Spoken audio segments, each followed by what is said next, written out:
As I've said before, it's one thing to capture a lead, but the real trick in this business is to get the lead coming back to my client's search site over and over and over again. We obsess about statistics. Statistics like what percentage of the time do they come back to a listing alert? What percentage of the time do they click through? How many homes do they look at on the second time that they visit the site? How long are they there? What's their length of stay, right? The time of the visit. All of these statistics are really, really important. I think about three major ways of cultivating, nurturing, incubating leads, or helping our clients do that. We've already talked about listing alerts, right? A lot of people do listing alerts, but the old school way is very static. You remember their first search, keep getting them homes there, and it's just a static experience. The future, as I said before, it's dynamic. It's watching the consumer's search behavior change and having the listing alerts being very responsive and really targeted to what they're searching for now. And if they've changed from looking at condos in the city center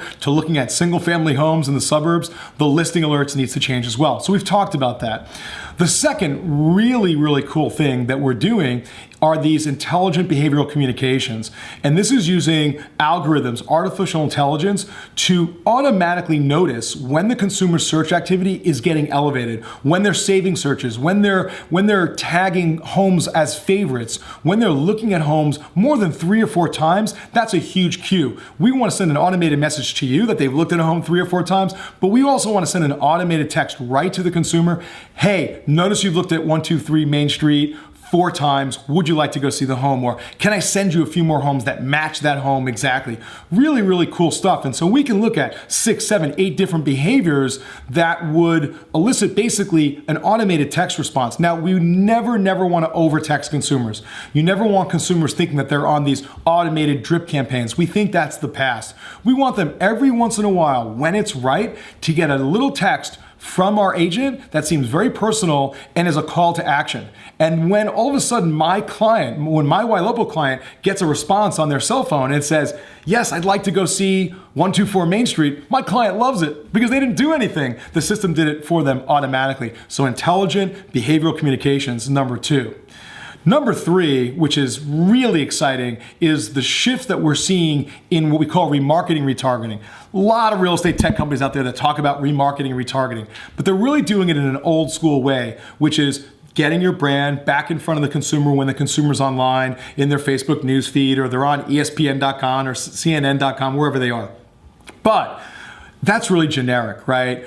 We have all this data. Why aren't we using it? We know exactly where they're searching, what towns, what price range, what type of structure. We have all this data. Why don't we use it? So when we go back and remarket or retarget to that consumer, why are we just getting our brand? Sure, let's get our brand, but let's wrap that brand around a specific new home on the market that matches their search request exactly. So if that consumer in your area is looking for a single family home, 3 bedrooms plus, between $400,000 and $500,000, and we know that, shame on us if in our remarketing message we don't show them a new home on the market that's $450,000, 3 bedrooms plus, right in the towns that they're looking. And that's what we can do now. The analogy would be, you guys all notice that sometimes maybe you've looked at shoes or you looked at cars, and then all of a sudden, lo and behold, a week later, you're online searching and there's the shoe, right? Or there's the car. But specifically, what if we got more granular? What happens if not only did we just see a message from, let's say, Amazon generically about a specific, sort of type of shoe, but what about if it's an actual dollar off offer on a specific brand of shoe that we looked like, and that offer came from a shoe store that was 5 minutes away?